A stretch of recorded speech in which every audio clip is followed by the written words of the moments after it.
오늘 우리에게 주신 하나님의 말씀은 로마서 8장 8절에서 11절 말씀입니다. 육신에 있는 자들은 하나님을 기쁘시게 할 수 없느니라. 만일 너희 속에 하나님의 영이 거하시면 너희가 육신에 있지 아니하고 영에 있나니 누구든지 그리스도의 영이 없으면 그리스도의 사람이 아니라.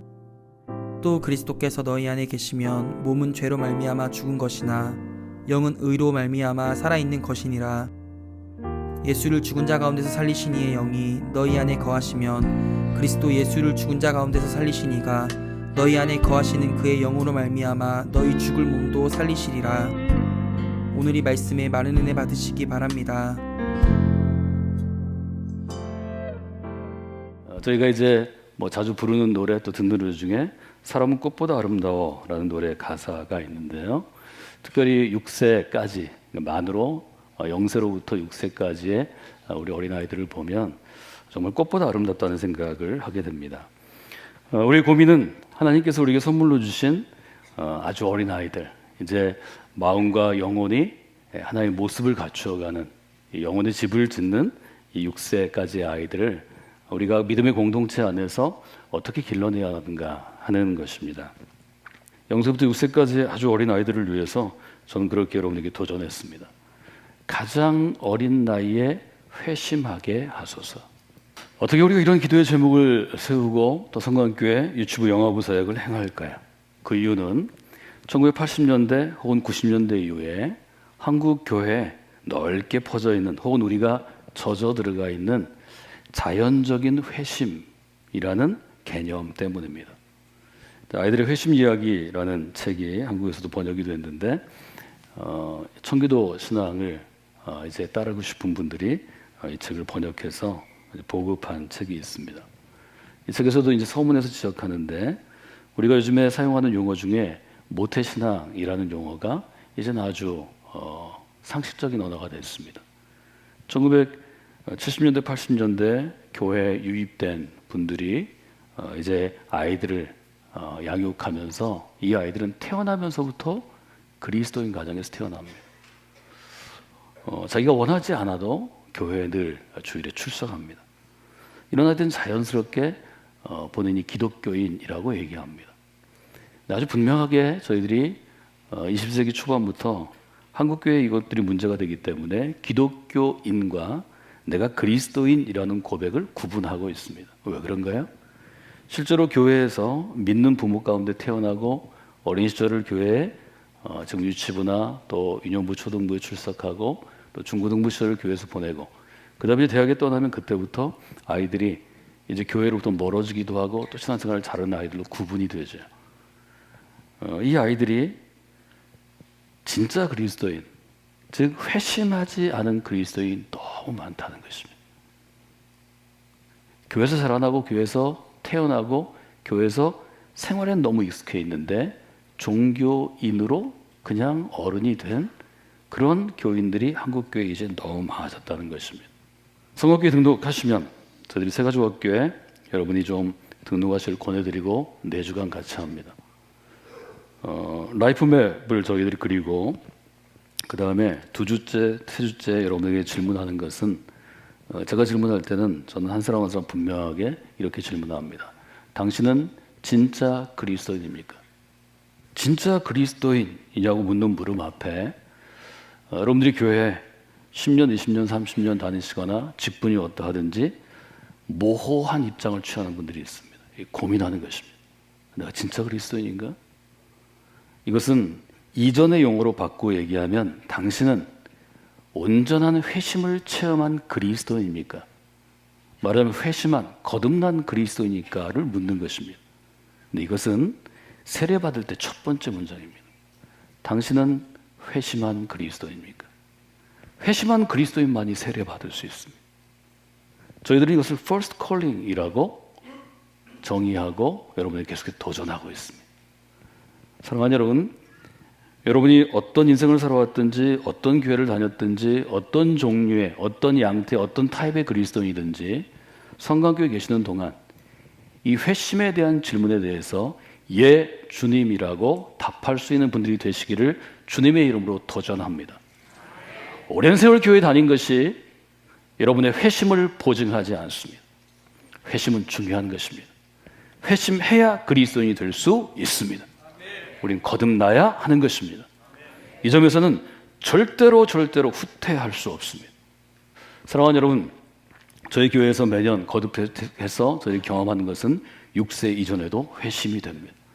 회심을 아이들의 언어로 아주 분명하게 딱 꼬집어 얘기하는 것이 쉽지 않지만 분명히 회심의 체험이 있고 그 회심이 쌓여서 이 아이들이 10대 때 세컨드 콜링, 하나님께 헌신하는 그리스도인이 될 수 있습니다.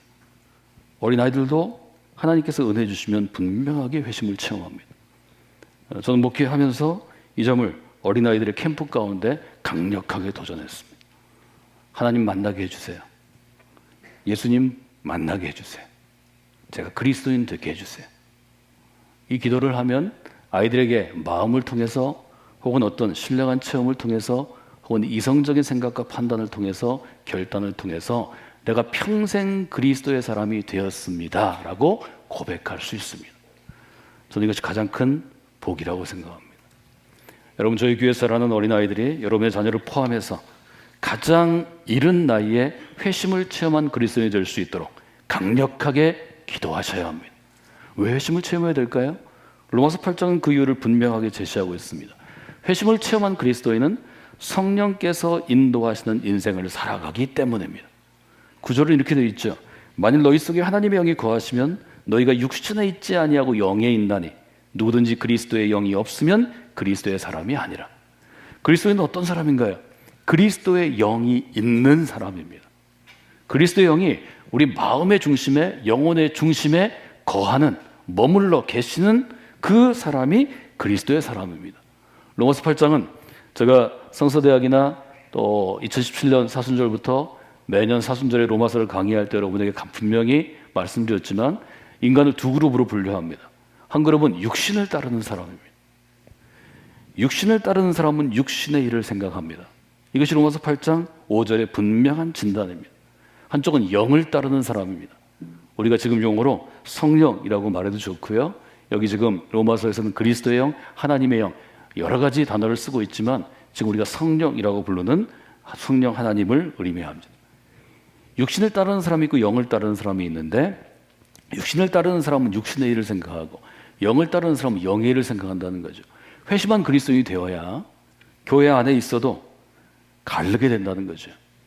온전한 회심을 체험치 못하면 평생토록 육신을 따르는 사람이 됩니다.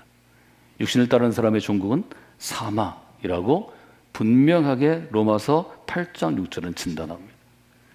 회심한 그리스도인이 되면 영을 따르는 사람, 영의 인도함을 받는 사람이 됩니다. 이것은 로마서 8장 1절에서 얘기한 것처럼 우리의 정죄의식이라든지 죄책감이라든지 아니면 생활의 차이 이런 조금은 지엽적인 말단의 어떤 효과나 기능이 아니고 이것은 근본적인 것입니다.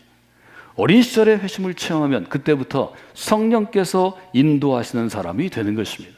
어떤 열매가 맺히나요? 그의 삶에 생명의 열매가 맺힙니다. 여러분, 매일 아침 시작할 때 여러분을 의기소침하게 하고 무력하게 하고 여러분의 마음에 어두움을 주고 부정적인 생각을 주는 것들은 우리는 사망의 영향이라고 부릅니다. 성령을 따르는 사람이 되면 아침에 눈을 떠서 여러분이 어떤 환경에 있든지 고린도전서 후서에서 바울이 얘기하는 것처럼 애워싸움을 당하든지 아니면 어떤 스나이퍼 저격수의 저격을 당하든지 아니면 어떤 고통 가운데 있든지 감옥 가운데 있든지 하나님께서 함께 하시면 그 아침에 하나님이 생명의 능력을 더해 주십니다. 그 힘으로 살아가는 것입니다. 우리가 예수 그리스도를 믿는다고 내가 원치 않는 어떤 것에서 완전히 피해갈 수 없습니다. 그럼에도 불구하고 새로운 날이 시작되면 하나님 제게 생명의 능력을 더하여 주시옵소서 기도하면 회심한 그리스도인들에게 하나님께서 성령께서 인도하시는 생명의 길을 걷게 하시는 것입니다. 그것이 우리가 살아가는 길입니다. 그것이 그리스도인이 살아가는 길입니다. 그 길을 체험해야 매일매일 새로운 사람이 되는 것입니다. 매일매일 변화된 사람이 되는 것입니다. 바울이 얘기한 것처럼 이전 것은 지나갔으니 보라 내가 새로운 피조물, 새로운 창조물, 새로운 존재가 되었도다 고백할 수 있는 것입니다. 여러분, 성광교회 믿음의 공동체 안에서 매일매일 그 살아있는 생명의 역사, 믿음의 역사, 성령께서 역사하시는 그 강력한 역사를 체험하시는 그리스도인이 되시기를 주님의 이름으로 도전합니다. 여러분 그렇게 사셔야 합니다. 우리만 사는 것이 아니라 아직 어린아이 같지만 이 아이들이 그렇게 살아가야 합니다.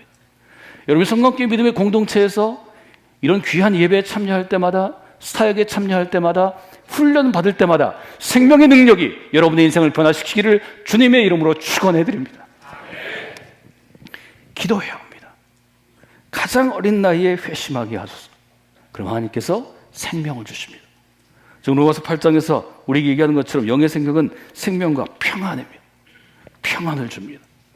첫 번째 기도의 제목은 제가 여러분에게 도전하는 것은 가장 어린 나이에 회심하게 하소서 하는 것입니다.